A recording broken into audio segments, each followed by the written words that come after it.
WorldRider, the podcast edition.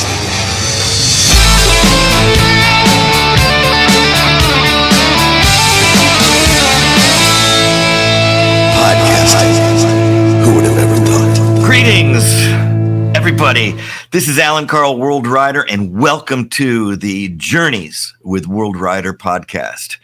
It's been a while since I've had a legend like my guest this afternoon, and I know you're going to be very excited. He actually was a guest in a former podcast, maybe 4 or 5 years ago, but I thought it would be a great time to bring back the legendary Neale Bayly. But before we get into that, let's just take care of some housekeeping here. Okay, as we sit here, it's in, 2023, the beginning January. Travel is back. Events are back. I'm very excited. I'm starting to speak again. I've got some plans to go back to Europe, as I did this past summer, to ride that bike around. I'm going to try to hit Northern Africa.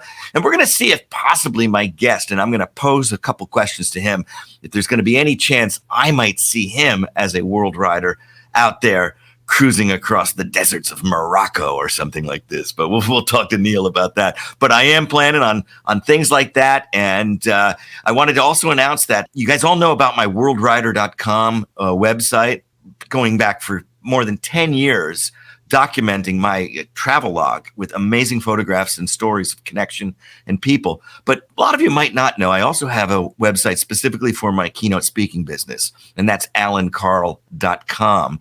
I've kind of soft launched that. So if you're listening or watching this right now, take a moment and go over and check out that site, and you can kind of see some of the things I'm doing that take my stories traveling around the world and turn them into lessons that are applicable to, our life at home and our business, and even in our communities, in our homes, and our everywhere we might be touched. Okay. So with all that ado, let me just tell you a little bit about Neale Bayly, for those of you not aware. Okay. I'm going to put my glasses on because I've got some cheater notes right in front of me for those of you that are watching the podcast. So you're going to have noticed the first thing about Neale, he kind of talks funny. And that's because he was born in England, frankly, South Devon. Now, he has always been an adventurer, and he's a motorcycle journalist. But he was inspired by a BBC program. Now, a lot of us here, I've never even heard of this program, but he's not only an adventurer, motorcyclist, journalist, he's also a philanthropist, and we're going to get deep into that a little bit. But there was a kids program, like we'd had Sesame Seed here and a lot of Sesame Street and a lot of those other things. His show was Blue Peter, and we kind of want to know what that's all about. But we maybe tackle that. But now that was 50 some odd years ago. Christ, it could be 60 for all we know. But he has written about motorcycles for decades. He's written more than 100 publications. And like me, he's also traveled to some 80 countries. And I will pose the question, how many of them on two wheels? So we'll want to know that.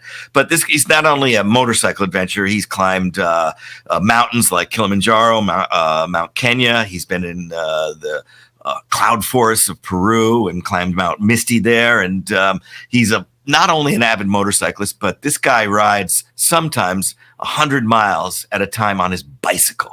So he's very there. But it's really interesting. He had been riding in Peru back in the 1990s when he met a person of faith, Father Giovanni, and he decided that changed his life. And we're going to get into how he became a motorcycle philanthropist and a lot more. Well, welcome, my friends, to the podcast, Mr. Neale Bayly. Hey, man, good to see you. Hey, wake up. Oh, Allan, sorry. Your life is not that sleepy, actually. It's not. Pretty active.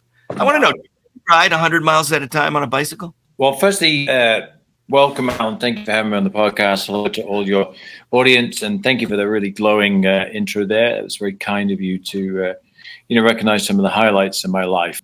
Yeah, I started bicycling. I'd always ridden as a kid, and I kind of came back to it 10, 15 years ago. At that particular time in my career, I was testing a lot of sport bikes on the racetrack. Some racing, but mostly testing. Liter bikes become very demanding. They go very fast. Even the 600s are very quick. most of the riders and racers use bicycles for training. So I started training on bicycles to just be fitter and to be able to handle the pressures of riding these bigger, faster motorcycles. And I just got to like it more and more. So that's why I'm so into bicycling. I've lost you on the video, by the way, if that makes sense. Yeah, that's okay. We're featuring Neale Bayly on this podcast today. So that's okay. Yes. Yes, we although we are kind of twinsies today. We've got that's the good old. I got the memo, the gray beard and the bubble hat, right? Right. Yeah, so it's just I think cycling is still two wheels, and you mentioned earlier on about Blue Peter being the influence.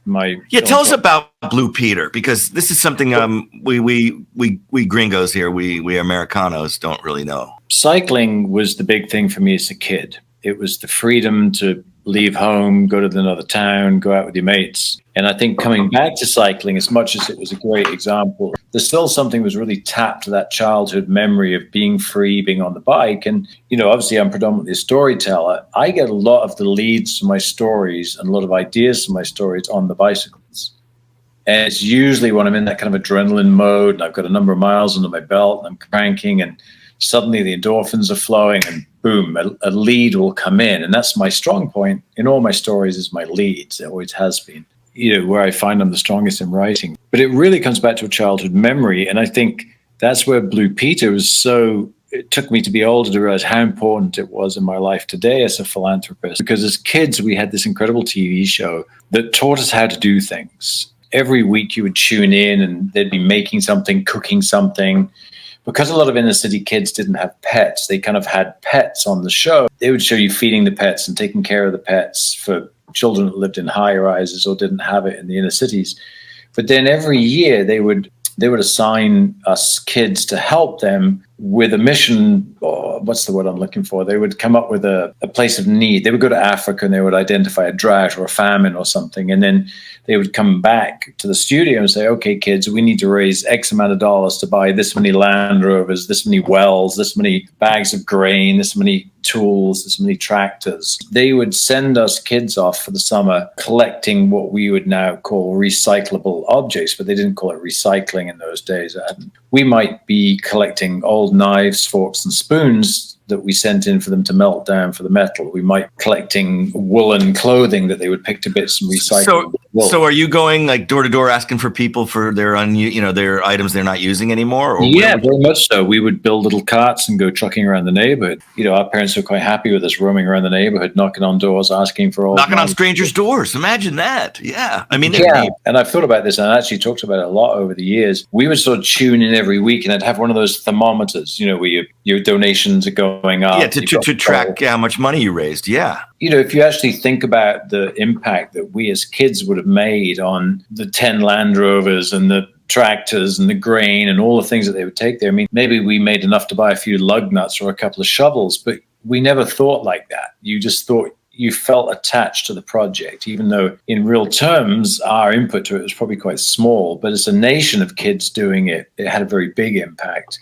And I think it really shaped me going forward to the excitement of these projects, watching the money coming in, realizing the impact we could make. As a kid growing up, I grew up in a single parent family for a lot of years on welfare. And, we didn't have a car. There was no heat in the house in those days, save for the one room that we all used to basically live in all winter. It was a very, very hard scrabble existence when you compare it to how we live today. But we never felt that because we were always involved with the project, helping people who were way worse off than us. So we never had that flashlight of shining it on ourselves. Of maybe we were having a hard time or maybe we were in lesser circumstance. It's always been a great help to me through my whole life because I never have a lens of viewing myself as less than when it comes to material stuff or needs, because I've always had enough. Watching that show and realizing the world has real need and being exposed to it when we were young, the way we were, has been a real gift for me. So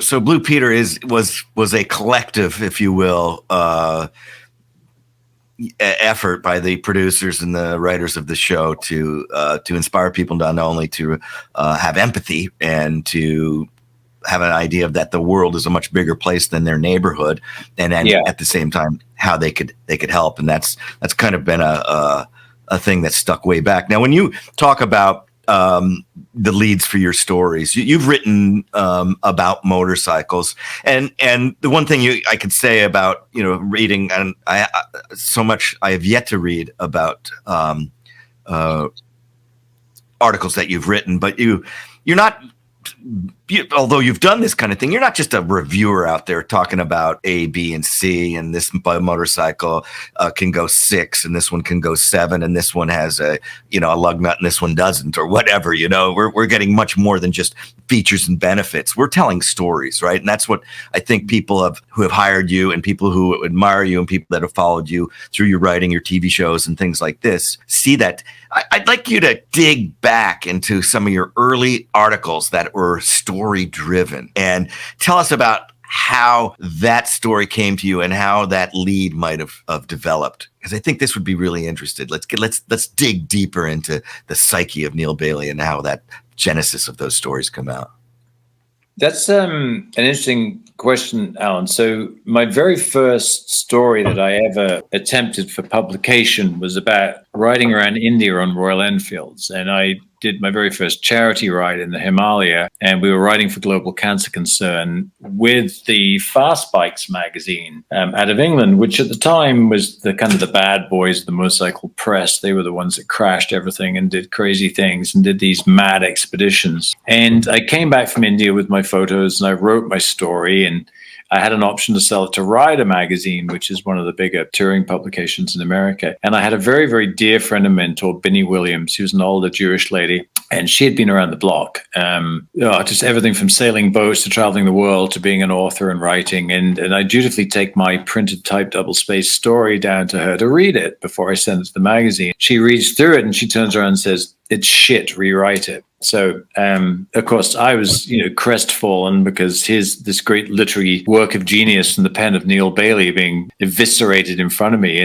But what Binny did was she didn't just leave me to it, if that makes sense. She said, look, you need to go into the story. You need to develop your lead. You've got to take a moment from the story that's kind of like the high point or the most dramatic point of the story. And then you've got to use that to then bring the reader in and then put the rest of your stuff in this chronological timeline. And I said, well, fine. So I went away, I rewrote it, I took it back. She said, better, let me help you. She cleaned it up. Really that was the genesis of how I've always written and developed feature stories, which is essentially very, very easy. Every story is a linear line from A to Z. And at some point in the story, there's the most exciting bit or the most tragic bit or the most exciting bit. It's just like how virtually all movies we watch start the same way. Yeah, there's a narrative arc. Yeah. And so feature writing is incredibly easy. I realized at some point, maybe it's because of my inherent laziness, that if you create a really good lead, your reader has much more chance of staying with you for the rest of the trill that you trot out after it. So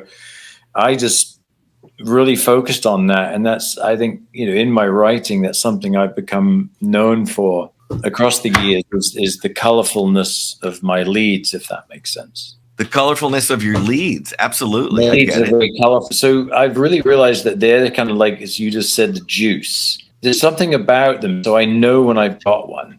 And a lot of times I can be quite stuck until I get it, which is really, really kind of crazy, It's like I can't start until I've got that crazy moment. Like, for instance, I just wrote a piece. I do a column for the BMW magazine. As you know, we're both brand ambassadors. So the title is A Crashed Sport Bike, the Failed Gambling System, Some Dodgy Legal Work, and a Torrid Love Affair with the Local Fashion Model. What I've done is I've sort of developed the crazy lead into the crazy titles, because suddenly you're like, what, a crashed sport bike, a failed gambling system, some dodgy legal work, a torrid love affair? Like, what the fuck is he on about now, right? That one doesn't have the most strong lead because the title kind of gets you in. So that is a bit more chronological. I didn't. So that is a bit of a lead. The title's kind of the lead. It's kind of a lead. So it's a bit of what we call today is clickbait, on the internet, right? Yeah, it's kind of a clickbait to make you want. So I dropped the rest of it chronologically, and it's actually a reason. It's a funny story. It's about being a kid. It's about crashing my Honda 550, losing all my money on a horse racing system with my dodgy buddy and partner, and then invariably getting taken home by a local fashion model who had a full-time job as a secretary and saw me hobbling out of the cafe covered in blood and took me home. The day didn't end up quite as badly. So back to the leads. I've always had this thing, and it's funny, getting a lead for me is this incredibly emotional moment. Like, if there might be some people in Charlotte have seen me, I literally will scream and yell and howl at the top of my lungs when I get it, if I'm on my bicycle, because it's like I hit some nerve center in my brain and my body, and I know I've got it. And when I do, there's a tremendous joy. It's really, really, it's kind of a weird process. I mean, I can't imagine you could go to work like that and find your lost cord at work. Your workmates would think you're off your freaking melon. But at least when you're out in the countryside on your bicycle, you can scream and yell as loud as you like. Now, how do you remember that lead? Because you could be out there, as you said, and nobody's hearing you, and you've got that lead in your mind. Now, do you pull out your phone and record it as an audio file, or it's how things can be fleeting, especially now. I know you're getting up in age. You must be at least 30, right? So yeah, a couple of times. So you can forget things. I think they come in so strong, and they're only a reconstruction of what actually happened. It's not like I'm imagining a lead for a book, and I'm making the book up and I'm making the characters up. I mean, I'm only going into the story and regurgitating a part of it as the lead, or it's just the way I put it together. So Typically I will get it fairly verbatim when I come back. I mean, occasionally I have lost them.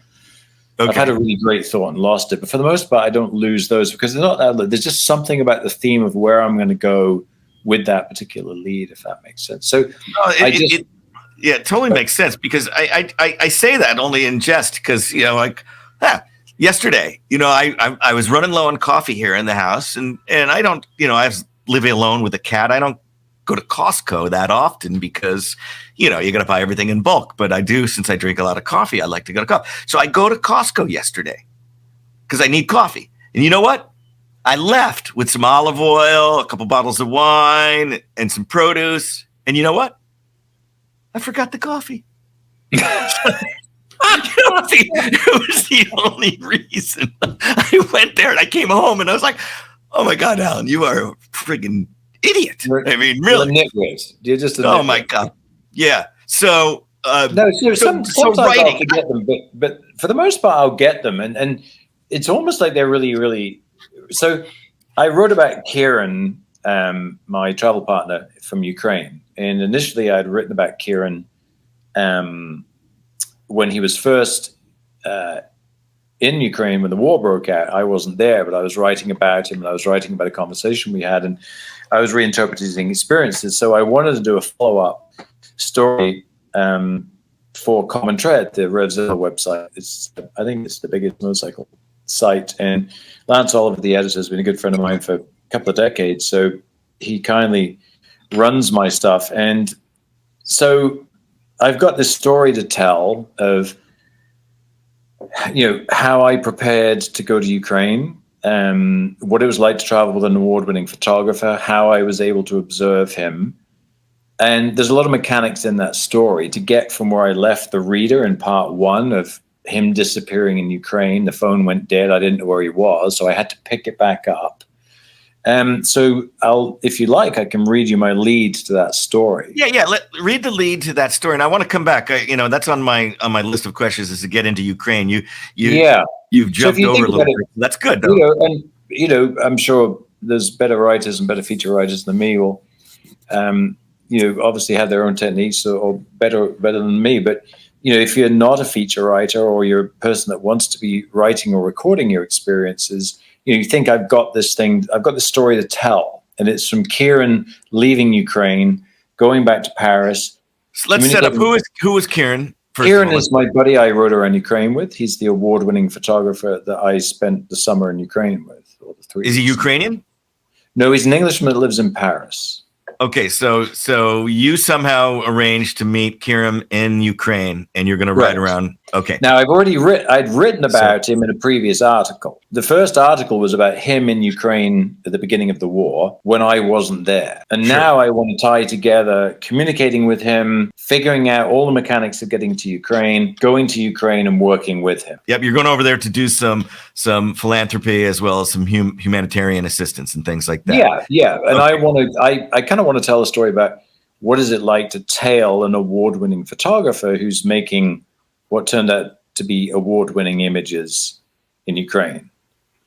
From the war in Ukraine. Great. So let's do the lead. Okay, so where do you start and what do you do? So this is my lead. For some reason, as the camera hammers out multiple exposures in burst mode, I stand still, as if the sound from the broken glass and burned, shattered remains of the life being lived here before would somehow disturb the images being produced. Standing in a bombed-out building in Irpin, as Kieran Ridley photographed a lady in what was once her living room, I wasn't aware that one of these pictures would become part of a world award-winning gallery of Kieran's work from Ukraine. Awesome. So you set it up. Now you're going to get into how you got there and all the rest of that. Now, yeah. So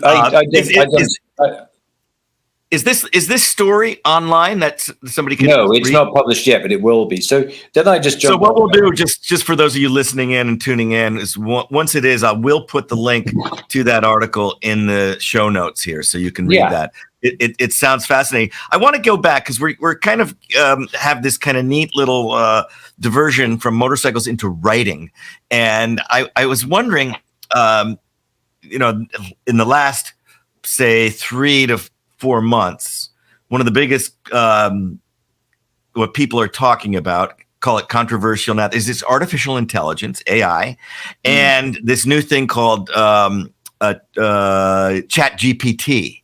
Have you played with this? I have not.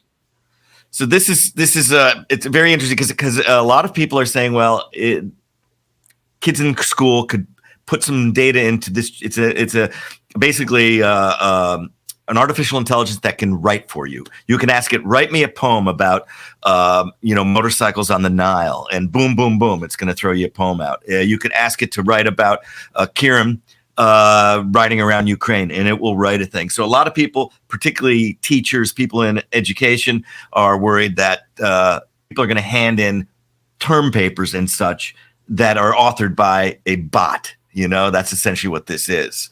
And there are also AI bots that will do images for you, like photography.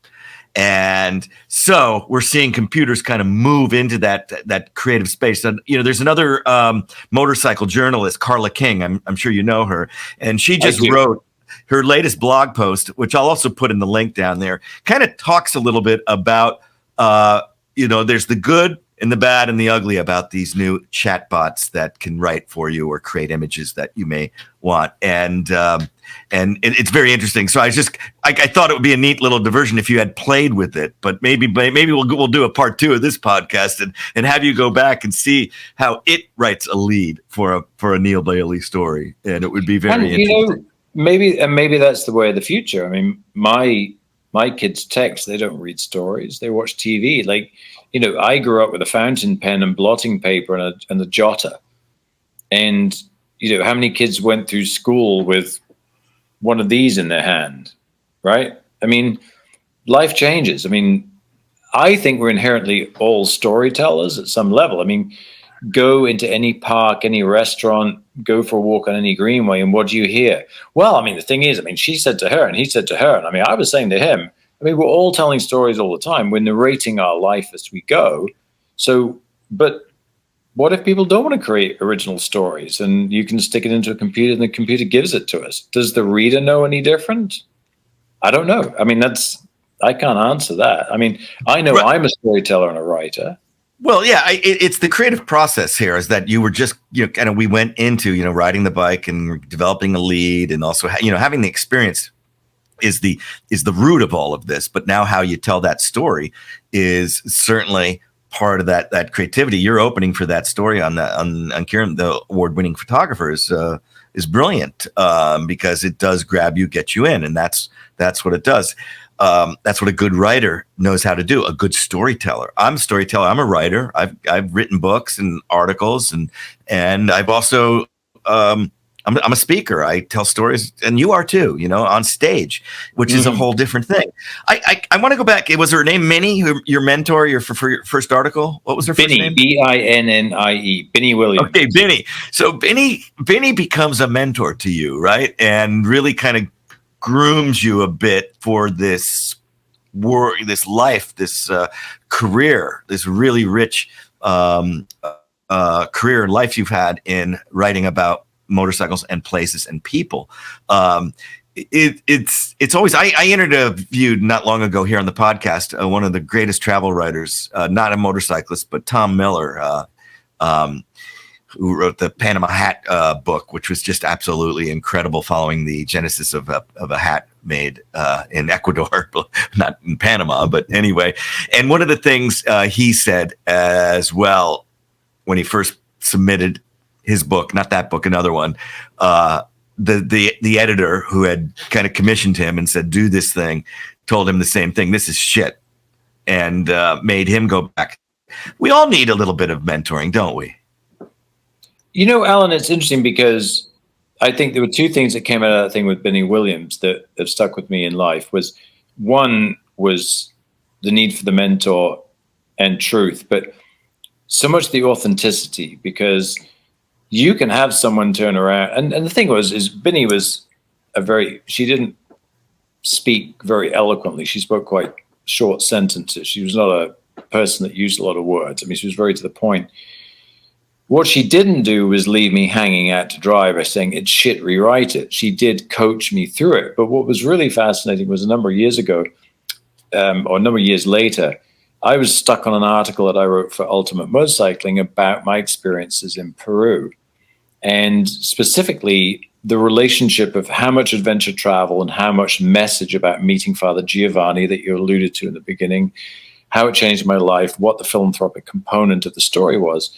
And luckily, the editor, Kelly, said, hey, I don't want a travel story. I want more emotional. I want you to tell me more what's going on. So I scuttled back in to rewrite the story. I was really struggling with it. I was trying to incorporate some things I'd already written. So I sent it over to Binnie, and I said, Binnie, I'm really, really in trouble here. Could you look at it? And she said, sure. And she moved some things around, and she put her edit skills to it.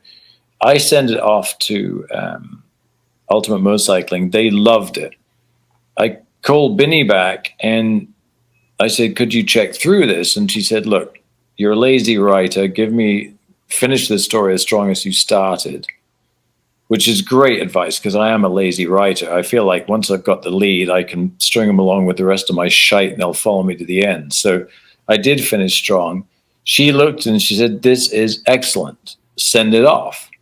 And I believed her. And I knew it was excellent, because she wasn't going to tell me it was excellent if it wasn't excellent. And one of the greatest honors of my life was that story was voted the most significant story of Ultimate Motorcycling's magazine tenure.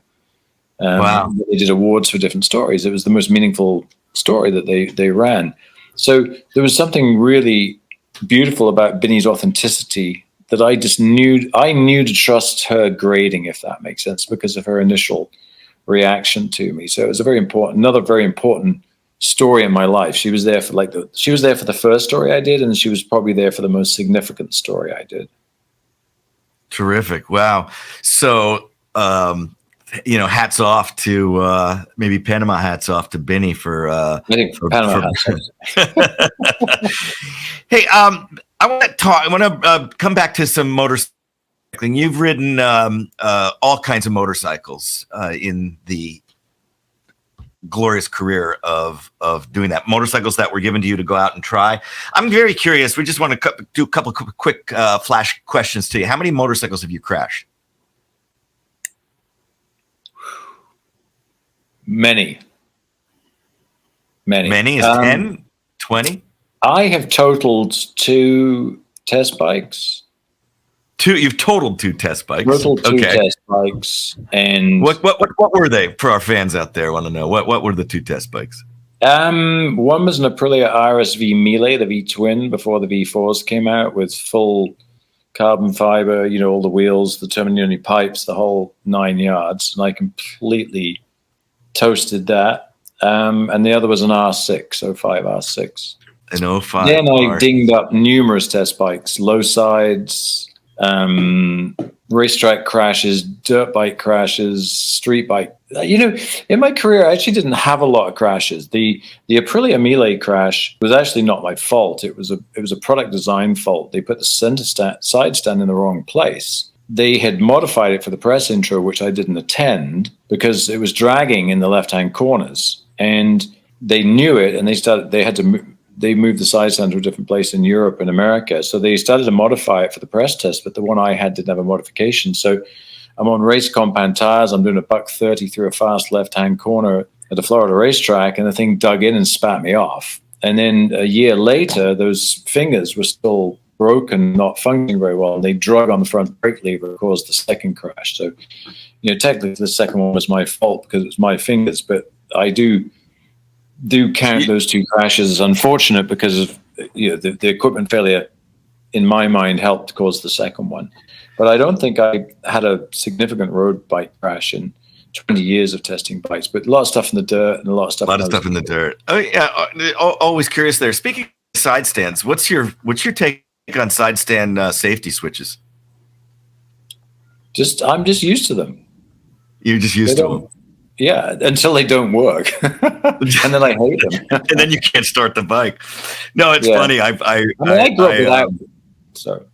Well, yeah, we all did. They were a safety feature that came in. I will say this is just this past summer. I was riding in Greece and Crete, the Peloponnese, up to Albania, and because at some point I had I don't know exactly what happened, but I had to disengage the side stand. And for 10 years, I have a no safety switch, which, the danger of that is if you forget to put up the side stand and you take off. Well, I've had my little problems with vertigo, and it was all real tense for me. It's like, okay, this is my first trip back on the road at post-COVID, post-vertigo. And there I am in Crete. And I'm cruising across the island of Crete. I stop on the side of the road to adjust some cameras. I was making a video, and then I take off, and it happens to be the main road that crisscrosses the island east-west. And that's because that's the main road. It gets a lot of traffic, and it's not the road I really want to be on, but for whatever reason, I'm on the road at this time. And I take off, and I don't have the side stand. I didn't put the side stand up. And fortunately, it was a straight way, but I do a little bit of a, kind of bends, and I go, and I can hear this thing, and holy shit, my heart's beating like this, and there's trucks and everything around me. And I'm like, I can't just, pull over there, man. Somebody's going to maybe rear end me. And boy, I get over the side of the road, and man, I was pumping of the heart. I was like, oh my God. So one of the first thing I did when I got back at the end of the trip, back into Athens, my motorcycle's still in Athens, Neale, and I went to the BMW dealer there, who are wonderful. A lot of people sometimes don't like to trust their bikes to BMW dealers outside the States, even sometimes in the States. But this group, Vianelli in Athens, is just absolutely great. I love them. And I says, look, I don't care what it costs. Put that fucking safety switch back on. I don't ever want to have that happen to me again. I had one time on a GPZ 550 in Ecuador, I forgot to put the side stand away. And I went to tip into a rather dangerous left-hand corner and bounced up and ran straight on. Luckily, I'm here to tell the tale, so clearly I didn't go off the edge. So yeah, I have had that experience. But like you said, we grew up without them. So I kind of have a default setting of, knowing to do it, right? It's muscle memory. What I do is I very rarely leave it down. Yeah. I mean, I obviously for 10 years, I've had that switch off because I think I disabled it when I was in Bolivia or in somewhere in Argentina, maybe. And I just said, I can't do this. Actually, it was a car backed into my bike in a garage because it was covered in black and there was no lighting in there. And the side stand broke. I got you. And then I had to put it back together, and that particular part, and I never cared about it since then until that ride in Crete. So I'm safe to say I'm back. I'm back with that thing, that safety feature. What's the fastest you've ever been on a motorcycle? Officially through the speed traps, 202.247. Holy crap. Yeah. 202. So, what was interesting was it was during the time when bikes have gone a lot faster now, but when I did that, 200 was quite the mark. And then very shortly after that, people started to really go beyond it. So technically, I'd probably been faster on a nitrous booster on a very long stretch of road, but I didn't ever record through a speed trap. But I went into the box at 206, I think, and I shut the throttle. And the average of it was 202.247. So it was an interesting day out. 200, a real 200 miles on a motorcycle is fast. Yeah, I mean, I can't even. I've never gone that fast. I mean, I think I've been maybe 110, 112 is the fastest that, at least not recorded. Just me looking down at my, on my GPS. So my bike doesn't go that fast, frankly. That was a downhill with some. Yeah, wind. this was a special land speed record. Suzuki Hayabusa, built motor, lowered, lock-up clutch, air shifter, nitrous oxide bottles. I mean, it had all this stuff you had to do to make it go that fast. Like, you didn't just get on it and ride it. And it was very interesting, but it was very indicative of my career. Like, I show up, I've never been land speed record racing before. And suddenly I've got to go 200 miles an hour to get into the 200 mile an hour club. And I get on a bike I've never ridden before with all these bells and whistles and buttons. And I have to do these qualifying runs, 125, 150, 175, before I'm allowed to have a go at the 200. And I do the runs. I do the 125, the 150, the 175. And then for the 200, I'm supposed to use all the air shifters and everything and the nitrous oxide, because it needs nitrous oxide to get over the 200. To give it that push, right? Yeah. And I get one shot at it.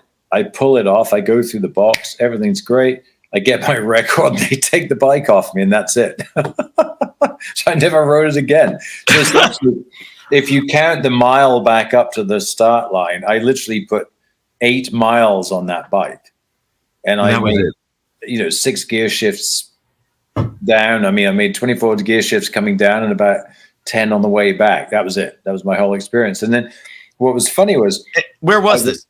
It was a place called Maxton Monster Mile. It was an old rough airfield in North Carolina, and I think it's gone away now. But what was interesting was I was asked to go back and do another land speed record a number of years later. And I've always had this sense of remorse that when I hit the first timing light, I rolled off because I was nervous about stopping. And I always feel like if I'd held the throttle open through the boxes, my record would have been 206 plus, right? As opposed to 202, because for some strange reason, 202 didn't feel good enough when you could have got 207, right? Anyway, who knows? But so I go back and I've got to do this record on a vintage Triumph Trident. 3-cylinder, 1973, fairly stock, slightly built motor. And the guy's real nervous. He won't let me take it for a ride before the run, right? And I think the record was 115 miles an hour. And it doesn't sound very fast until you realize you're on a skinny-tired 1973 Triumph. So I line up at the line, and I have to ask the guy which way the gears shift, because it's on the right, not on the left, the gear shift. So wow. I'm sitting on the line getting ready to do a land speed record on a bike I've never ridden, asking the owner which way the gears go. So it's just, this was my career. It was just so nuts. So anyway, I go to edge forward to the line to start the run, and it's got this really weird clutch and it stalls. Well, I can't get the thing started, so the owner has to come and get it started for me. And he gives me the brief that there's no rev limiter. You're going to have to hold it to 7,600 RPM in fourth if you want to get it into fifth gear for any chance of the record. And you're going to have to make yourself really small because there's no fairing. So anyway, I finally get away on this thing as brightly as I can. I shift at about 7,000 RPM, first, second, third. Well, I get into fourth gear because it's very tall gear. This thing starts really lugging. So I'm just, hand on the front fork. I'm trying to do my best rolly free. I'm tucked in behind the clocks, just scanting for every little bit of wind protection I can get. And I finally get the thing to rev out to 7,600 RPM in fourth gear. I click it into fifth gear, and again, it drops away off in the power band. So I'm hanging in there, and I finally get this thing to pick up its RPM, and it starts making power. And I see the timing box, and I thought, not today, my furry little friend. I'm holding this throttle wide open, right? So I keep the throttle pinned. I go through the box, and there's a flag man a certain length of distance away from the timing box, and he flags you in to turn. Well, I hold the throttle wide open through the second box, roll off the throttle, go for the brakes, and pull on the throttle cables because I hadn't thought to check where the front brake was.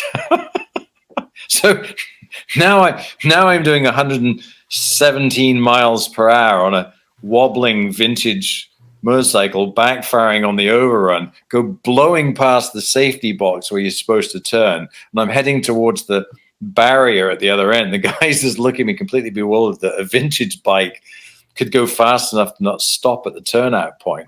Well, I'm looking for the brakes. So anyway, note to self: if you're going to go land speed racing, figure out where the brakes are first, because you do need them. I can't believe that vintage bikes. I mean, who designed the thing? I mean, the brake should be on the right front handlebar. No, it was. But what happened was the throttle cables. The brake was low in the throttle cables. So when I instinctively reached for the brake, I grabbed the throttle cables, not the brake. So okay, I wasn't stopping. I'm still going 117 miles an hour because I'm not braking. I'm pulling on the throttle cables, wondering where. So I had to look down and see where the lever was and unhook my fingers and get back to the brake. And then I was able to start using it. I'm fishing around. Going that fast, you don't want to be looking down. That's for sure, right? Well, actually, to be quite honest, I think it was a little almost as hair raising on the vintage bike going 117 as it was going 200 on the Hayabusa because it was rattling and shaking so much. Like it wasn't going straight. I mean, there's a lot of vibration, there's a lot of wobble. I mean, it wasn't very secure feeling. The booster, at least, was very tracked dead straight. It just was very noisy and very fast, Yeah, that is fascinating. I can see that. Going 100 miles an hour, as you said, on a what was the year of the bike? 1973. 1973. Yeah. Wow. Hey, I want to. We're so many things to talk about with you, and I'd love to talk about the TV show, but since we're in the middle of a war in Ukraine, I did want to talk a little bit about your efforts, what you're doing there. I know you spent time as a journalist in Ukraine, not only with the photographer, but you were riding motorcycles over there as well in a war zone. So, briefly tell me what your goal is for your. Obviously, you want to bring the stories back here and to your homeland and elsewhere of what's happening, on the theater, as they like to say in the military war zone. How did that start, and what are your goals, and how can people help?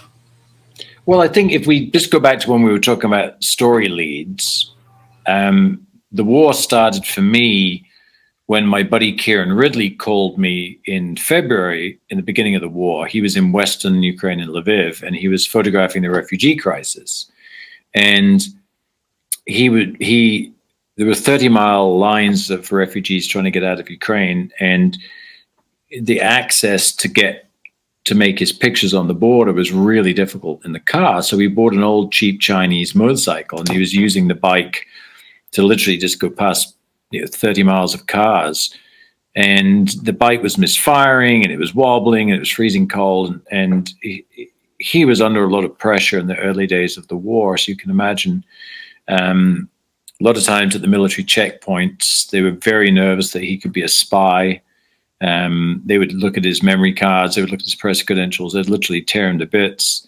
And quite rightly so. You you can imagine the stress they were under at that moment, not knowing if the Russians were going to invade and who was who. So we had this very long conversation one night about some things he could do with the bike and how he might be able to improve the handling, tire pressures, wheel alignments, carburetor adjustments, just basic stuff that might help him. And I had been in the Middle East with Kieran prior to the war. And I worked for the Exposure International Photography Festival. So I had been at dinner with James Nakway, who's one of the most famous conflict photographers. I had hung out on the beach with Heidi Levine, who's currently working for the Washington Post on the front lines in Ukraine still. I was with Mohammed Mohosin, the two-time Pulitzer Prize-winning war correspondent. Steve McCurry was there, who's famous for Afghan Girl and his conflict reporting. So I've had a fair bit of exposure to conflict photographers in the last couple of years out in Sharjah. So the war was very much on my mind. I was watching it every day, and I think it was a very simple decision for me. I'm just like, how the fuck can we sit here and watch Putin blowing up women and children in a European country in 2022? I mean, this is madness. You know, how are we supposed to watch this? And so when Kieran called me, it very, very quickly went off on my mind. I've got to go do something to help. I need to do something to help the people. But I also thought, you know, Kieran had a wife, young kids in Paris. They were killing journalists. He was very afraid. His wife was very stressed out. And I also wanted to go and, you know, show some light on these journalists, on what they do in these conflict zones and why they do it. Because, you know, we live in a country, Alan, where everybody has an opinion on social media on every topic. I mean, if you just take Ukraine, I mean, everyone's got their own opinion of the war, but where does that opinion come from? That opinion comes from journalists like Kieran. If Kieran and Heidi and Mohammed and Omar and Yana, my friend, and all these people were not in Ukraine putting their ass on the line and putting their family through these very, very tense times, we wouldn't know what was going on. Putin would just be getting away with it. He would just be committing genocide, killing, raping, torturing, and blowing shit up indiscriminately. And I felt that was a really big part of why I wanted and needed to go into Ukraine, was to spotlight what these journalists are doing to give us our opinions. Oh, wow. Okay, that's absolutely true, right? My brother's a journalist. We can talk about Putin. We can talk a little bit about divided politics in our country. But when often some people, speaking of opinions, think that media is the enemy of the people, which is just not, kills me when I hear that kind of rhetoric. And to your point, how do we know really what's happening on the front lines there in Ukraine? And it is because of the journalist. And hey, Zelensky is an incredible, wow, has that guy just risen to the his calling, a guy who used to be a comedian on television is now the, it was the person of the year at Time Magazine, this year, just because of his resilience and his unwillingness to flee and run away. And but he stand right up. It's the David Goliath thing, in many ways. But so how can people help? I mean, I know that you're doing some other humanitarian things with refugees and with people that are remaining in Ukraine, as well as people that have fled. How can people help that are listening to the podcast? I mean, anybody who wants to help what we do, it's very simple. It's just wellspring-outreach.org. It's my same foundation I've had for 14 years. It's a 501c3 not-for-profit and just exists for raising money for children around the world. So we've always done humanitarian projects in Peru, South Africa, and Kenya. But of course, when the war kicked off, I'm like, okay, so the bulk of our money has gone to the Children's Hospital in Lviv. And then right now, because donations are slow and the interest in the war is very low at the moment, we're just doing more micro projects that affect people that don't really need to get into it too much. But there's small projects that help the community centered around taking the mothers from the hospital to get nail treatments. We're buying medicine for horses that are doing equine therapy for injured veterans. We did a toy project for kids. Okay. And obviously just trying to build the awareness of it, because, you know, the sad part about it is it's a very, very, very simple equation. People like you and I, women, children, you know, elderly people, are being blown up, right? There's no, you know, there's nothing else to be said, right? I mean, I've heard so many people say, well, you know, what's the real truth in the war? What real truth? Russia has invaded Ukraine with an enormous force. They're targeting hospitals, schools, infrastructure, children, women. They're raping, torturing, committing genocide, and deporting people to Russia when they can. And there's no more to know. You know, this constant thing through social media that, you know, American money is getting, you know, if you're fighting for your life, you're Zelensky, right? You know that losing to Russia involves you and a lot of your people dying.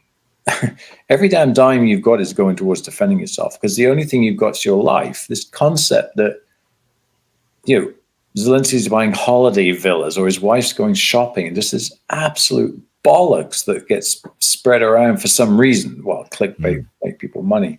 I mean, the Ukrainians are fighting for their life every day. It's life and death to them. And if Russia gets them, I mean, in very simple terms, Alan, they're fucked. Mm-hmm. They're slaves, they're prisoners, they're raped, they're tortured, they're dead. Done. That simple. And we have this on our doorstep. You can drive down the road in America with fuck, insert your president of choice on your truck. If you said fuck Putin in Russia, you're going to jail. Right? Or worse. Right. We have that right, that freedom. And that's what the Ukrainians are fighting for. They're fighting for their democracy. They're fighting for their right to have freedom, to not be under Russian rule. I have Russian photographer friends who are now refugees in exile because they spoke up against the war. You know, I mean, this is a terrible and brutal regime, and how anybody can feel like they want to support it when they're committing genocide. I mean, it doesn't take too many you don't have to be around too many blown up children and people with bits missing and limbs missing and shit missing to be like, what the, you know? And they're just like us, dude. I mean, imagine we're sitting in our house now and a bomb goes off, you know?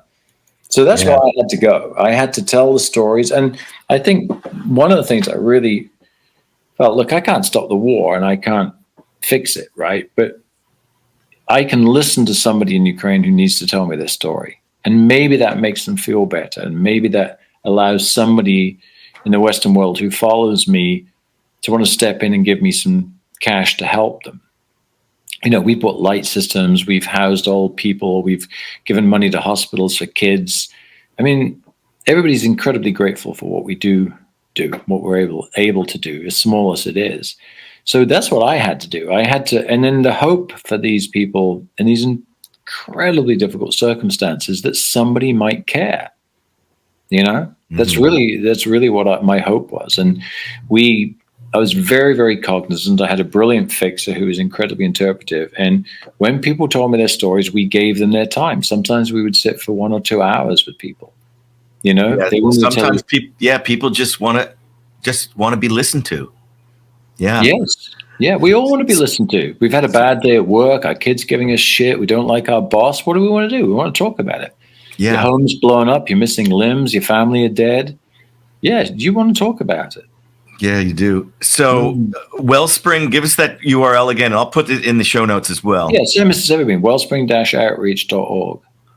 Wellspring-outreach.org. If you want to, there's obviously tons, I didn't say tons, but there are a number of charities that you can support the effort in Ukraine. Oh, yeah.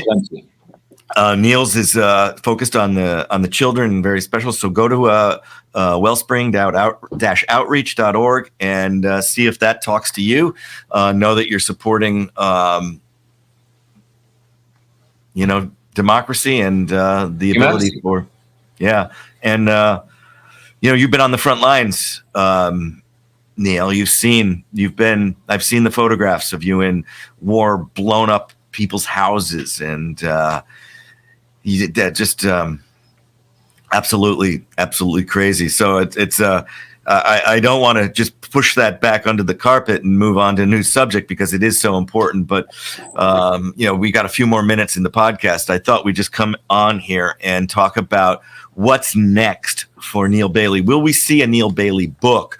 Will we see more stories coming out of Ukraine? I want to know where you're going next, and where can people follow you beyond the Wellspring? And what are we doing, dude? Well, I mean, best way to follow me, just Instagram, Facebook, social media. You know how to find me. I mean, if you don't know how to spell my name by now, after all the years we've been together, then there's no hope for me.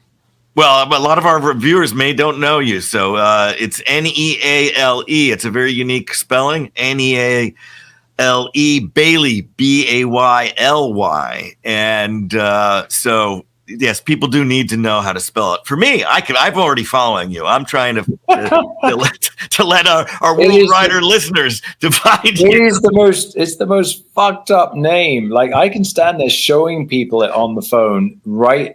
Spelling it out for them, and they will type it wrong. I think it's the reason the FBI never found me when I lived with a bank robber, but that's another story for another day. We did talk about the bank robbery in the previous podcast, which I will put a link to as well. I love that story. That's a great story. So future projects for me, I do leave for the Middle East in a couple of weeks, and I'm going to be working with my buddy Simon, doing media interviews with the world's top photographer. It's the most incredible thing that you have ever seen in your life. It's the largest, most prestigious photography festival in the world. Some 50 or 60 photographers exhibiting the best printing, the best layout.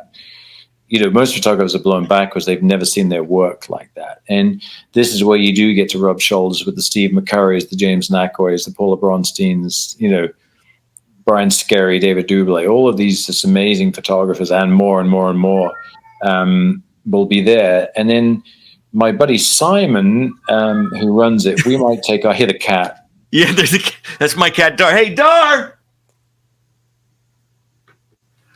Yeah, bring him in. He's probably got more sensible stuff to say than me. So we might head off and do some scuba diving in Oman when we're done. Might zip out to Tanzania and go see my nephew. He lives out in Dar es Salaam. I kind of figured if I'm that far around the world, maybe I'll just stay gone. And then really what I want to do is get back to Ukraine.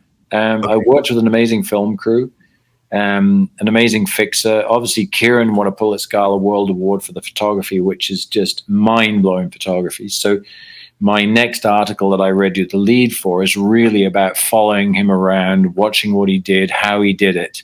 So if you want to sort of learn about what it's like to shadow a world award-winning photographer going through 3 weeks around a country at war, it's quite a nice way to sort of have a view to something that most people don't normally see.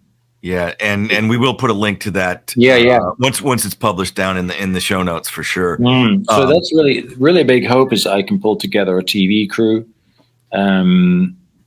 Take bikes back in, ride some more. Is that the cat? Yeah, come here, Dar. Oh, here we go. What was that, Chairman? Watching the podcast. Chairman Mao? And by the way, speaking of Dar es Salaam, I named her after the capital of Tanzania. Her name is Dar. And because if you are in Tanzania, affectionately, it is kind of a really fun. I had such a great time there. But people call it, what are you doing? Well, I'll be back in Dar tomorrow. I'll be at Dar. So it became like, wow, Dar. That's Dar. But she's also a darling. So we got multiple. Oh, the darling. Yeah. So, that's kind of the next little while. There's a lot of trouble in Peru right now. I might go down in April. I think I'll probably go alone because of the riots and terrorism and stuff. I don't really want to take anyone with me. I've got a way I've actually got a back route through the mountains. I can get down to the orphanage. If I've got a fast-moving GS, I've been in this situation before. I've had to go around the roadblocks and the protesters, which I'm sure you have as well. So I don't feel so super stressed about it. But I wouldn't want to take a group of people like I normally do who are not familiar with the developing world in Peru and riots and all that kind of stuff. Sure. Okay. That sounds good. Switching back to, not switching back, but continuing on Peru. You did film some incredible television shows there. And we don't need to go deep into it, but they're still relevant and they still highlight the humanitarian work that you've done. Oh, yeah. And are they available online? Can we find them on YouTube?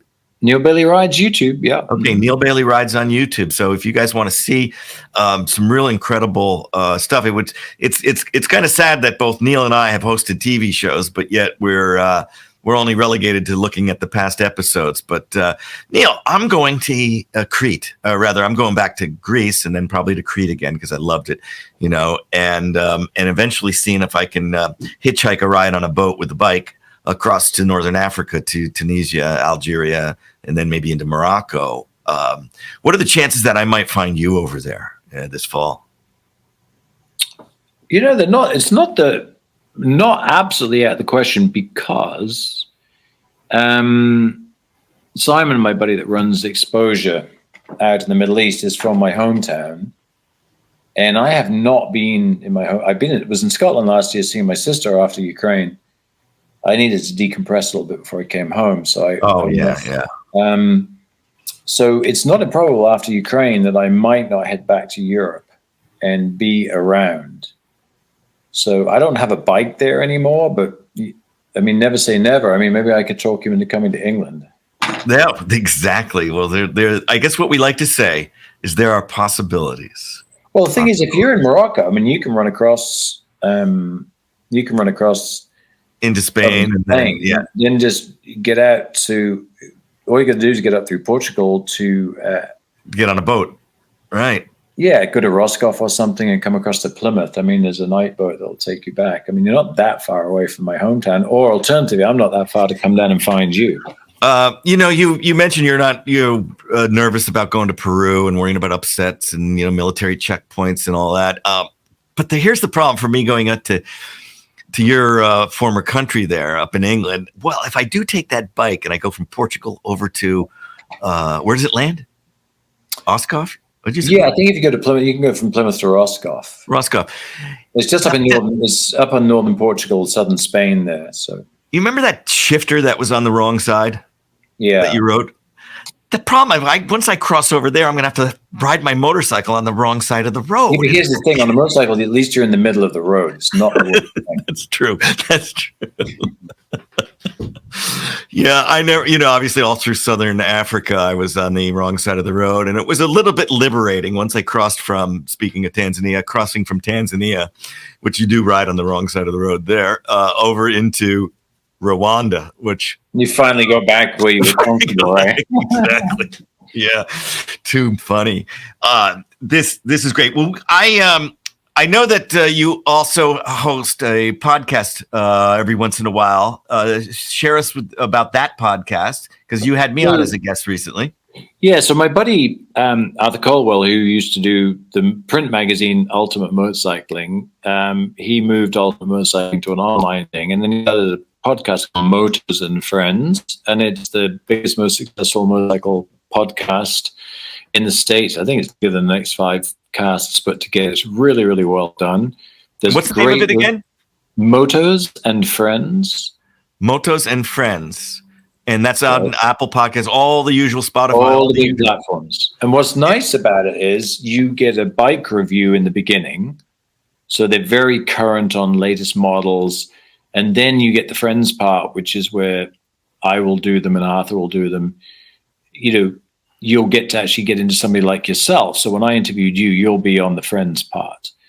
And, for your viewers or your listeners, I think it'd be a nice opportunity to, it's a bit of your chronology and your world travels from your perspective. And obviously we're going to do a second part with yours talking about your speaking life and your books and how you did it. So it's definitely a bit of a how-to on Allan Karl if you're an Allan Karl fan. And clearly, if you listen to the podcast, yeah. So instead of hearing me ask the questions, Neale gets to ask me, and that's kind of fun. So Yeah, Motos and Friends. Look for that podcast. I'll put a link to it in the show notes. Hey, you and I did get together and shared some time. I spent some time in the Neale Bayly kitchen with your son, cooking recipes from my book Forks, having a lot of fun. But we also did a little bit of motorcycle stuff. And I thought it'd be fun. Now, for those of you listening on the podcast, you won't be able to see this, but Neale will narrate and tell us exactly. But it was a real treat for me to get on a British motorcycle with my British friend and fellow motorcycle rider, Neale Bayly, and ride through Charlotte, North Carolina, which is where Neale calls his home these days. And I'd like to show a couple photographs. And Neale, tell us about the motorcycle in each of these. Let me bring up the first one. Okay, so this is Neale Bayly. There's a red. Both of these are British motorcycles. So the red one, which will be on the left of your screen, is a 2008 Triumph Speed Triple 1050.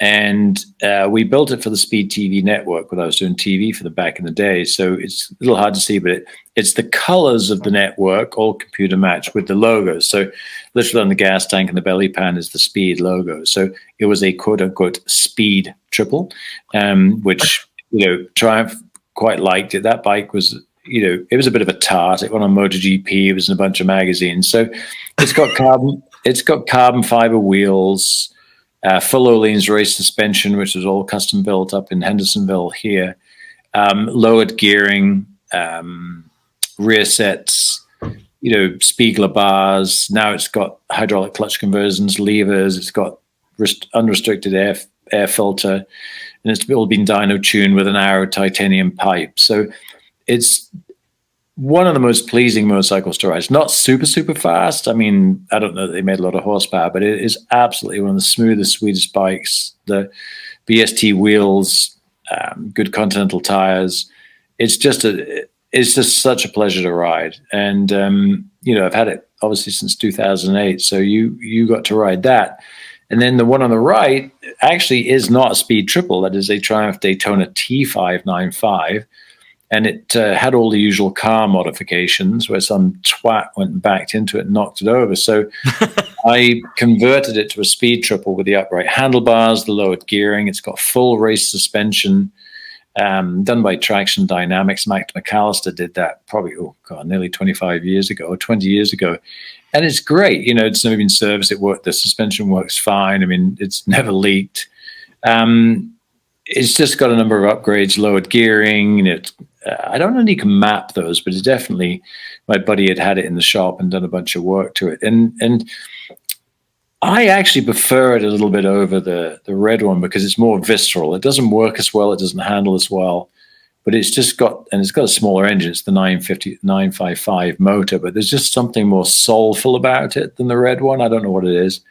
But what I like the most is what happens when people like yourself come is that we get to go out, we take the two British gentlemen out for a spin, and whoever I'm with gets to ride one out and one back. So they get this experience of two very, very unique triples. And many, many people have come to Bailey Towers here and had the fun of riding my Triumphs over the years. So it's kind of a fun part about coming to visit here. It's coming to the Neale Bayly Towers, or I like to say the Neale Bayly Studios, and yes. And have a little motorcycle, really get to dig into that British heritage, right? I mean, we got to love that. We're still very, you got to remember when we went to Ukraine, we lived on our motorcycles for 5 weeks from Munich back to Munich. So I'm very much, as much as I love the bicycles, I still love my bikes, and I want to go back on the motorcycles. I found so many really incredible stories in Ukraine, and I think we wanted to hold space. From soldiers with missing limbs, helicopter fighter pilots being shot down and paralyzed, to refugees, people in bombed out houses. We went into, you must have heard of Snake Island, I'm sure, on the news. It was a very big. Oh yeah, for sure. We went down to Snake Island and a place called Byclove, and we wanted to do a story about the fishermen that can't fish. So we got to hitch rides on old wooden rowboats and travel all through the canals, just about 25 miles from the island. And these guys haven't slept in months because of the bombing and the shelling, and they can't fish, they can't work. So, every person in Ukraine is impacted at some level. Because nobody in Ukraine gets away with it in any way, shape, or form. And that was one of the harder things. One of the interesting things, we ran into Anna Grashkina, the KTM lady, who's a Guinness Book of World Record holder for traveling around the world. And you might enjoy to do a podcast with her from Kyiv if she can have a signal. And after 8 years, 8 months, and 8 days of riding around the world on her KTM, she came back to help Ukraine. And this lady is unbelievable. The risks that they put themselves through to help refugees and help evacuate people and bring supplies. So over and over and again, we just found these incredible stories of these amazing people with this resilience and this spirit of can-do. And, I got to tell you, Alan, I'm a victim of playing my own heroic role in my melodrama of my own life and complaining about a bunch of shit. But I never heard one fucking complaint in Ukraine. I just never heard anyone complain. I mean, you go in, we went in sometimes after missile strikes, and sometimes we were in places where, missile strikes were going on, and, air sirens were going off, and the place was literally still burning. You're tripping over bits of fucking meat that used to be humans. You're stomping through broken glass and stuff, and they're already cleaning up. They've got front-end loaders in there. They're sweeping, they're shoveling, they're cleaning. You've never seen anything like how fast the community comes together after a missile strike to clean up and to help out and to rescue people. It's empowering to see the resolve and the spirit of the Ukrainian people. I really hope for people that are maybe not that interested in the war, or maybe have a negative opinion of Ukrainian people, to maybe I can help them change their view of these incredible people, what they're doing with such incredible suffering, because it is beyond admirable and humbling to see the way they react to this war. Yeah, absolutely. I got to have very firsthand experience prior to the war. In 2019, I circumnavigated the Black Sea. So I crossed into Ukraine from Moldova. I have to tell you that maybe it's possible. I'm going to see if I can bring up a quick little video. But I went from essentially Bessarabia, which is down in the southwest part of the border of Ukraine and Moldova, and not far from Bulgaria and Romania as well. Then made my way up to Kyiv and spent a week in Kyiv, tasting Ukrainian wine, eating Ukrainian food, touring the Ukrainian capital, and meeting so many amazing people. It's an amazing capital, isn't it?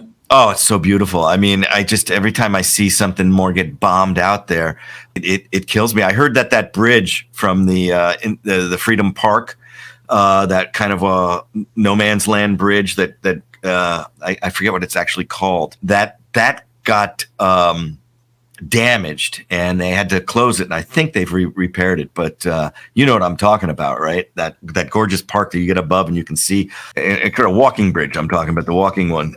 Yeah. So that the time I spent in Ukraine, I ended up staying in a family's home down in Bessarabia, that part. The gentleman who owned this winery and his house, and he had 2 young children, was the former, I believe, energy minister for Ukraine. But I'll put a link. Hey, you can put a link to the video. Right? I'll put a link to the video here in the podcast. But anyway, I stayed down there, and they have opened their home and their winery up to refugees from the war. This part of Ukraine is, like you said before, is a little bit safer, a little less going on right now. It's west of Odessa, near that border.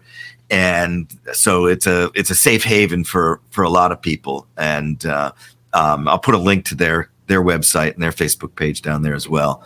Really gorgeous, really beautiful people, and so hospitable, as all the Ukrainians are. And it's just it's a beautiful country. And there's such beautiful history and architecture and culture and music and song. And it's just such a drastically sad world that these lovely people can just be targeted with bombs and bullets. And I still can't get it right. How do we get it right in our mind to go, oh yeah, look at that, Putin's killing a bunch of women and children. I'll have a latte. Can't imagine how people can just look right beyond it. Yeah. This is the modern world, but oh well.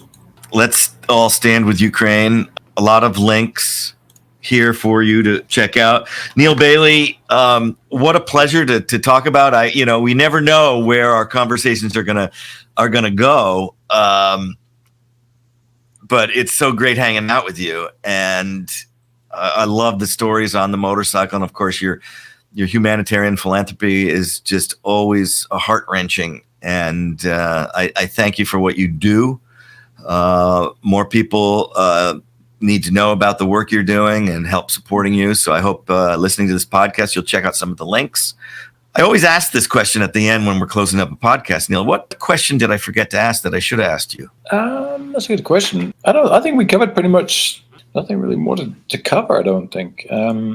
I think you were dialed. I mean, I think not a question, but thinking about it, I think this podcast is absolutely because of your philosophy of life in the way that you travel and what you do, because your travels are a quest for culture and obviously cuisine, and we've broken bread together and cooked meals together for my kid. But more importantly is the connection. I mean, you came to Charlotte, we came to see you talk, we connected, and that connection has carried us forward over the years. And, as motorcyclists, we're not just on a motorcycle going through a world. It's a very interactive experience, more so than you are in a car. I mean, I look at the metronome speeding down the freeway in 7 lanes of traffic on the way to work, and then you think about being on a motorcycle with a little time on your hands to predict your route. And we're so lucky that we can have these connections, because these connections make our life. Simon, who runs Exposure in the Middle East, used to ride on the back of my Laverda in 1982. I rode motorcycles with his brother. He got a motorcycle. I stuck him on the back of my Honda 550 and rode him to London one time, and we partied all weekend and then rode back. And, connection. Without that connection, I wouldn't be working in the Middle East. Without that connection, I wouldn't have met Kieran. Without that connection, I wouldn't have been in Ukraine. Without you having left the corporate world, pushed the boat out, taken a big chance, sold up, got in your motorcycle and ridden around the world and created your phenomenal book, you wouldn't be a speaker. You wouldn't be influencing people. You wouldn't have met me. We wouldn't be having these podcasts. And I mean, this podcast is about your philosophy, the world and connection. That connection, I think, if we use it for good, is the most valuable and wonderful asset that we have. Well, amen to that. Yeah, I always say to anybody, whatever question they may ask me, it always comes down to people. And that's really why I travel. That's why I hop on that motorcycle, is to connect with people and to, you and I are both great storytellers, but what really makes us and what makes everybody listening to this podcast unique, or I like to say astounding, is you guys all have a story, but we also have that ability to be eager and curious and thrilled with, filled with that wonder about people, and to learn their stories and listen. Like you said, as you were in Ukraine, people want to talk. So when we honor and we recognize the uniqueness, the astoundingness of these, of the people that we meet as we travel, that touches their lives. And that gives them their own platform, and that's what helps us create that connection. And absolutely, that is my philosophy.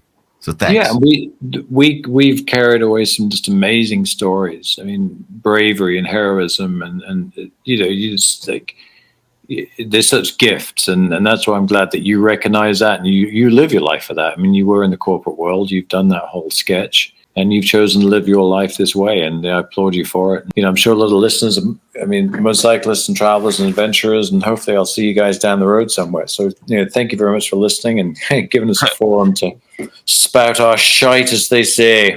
Yes, very good. Well, hey, thank you for spending some time with me today. This has been absolutely wonderful. I appreciate, as I said, everything you do, and thank you, Alan.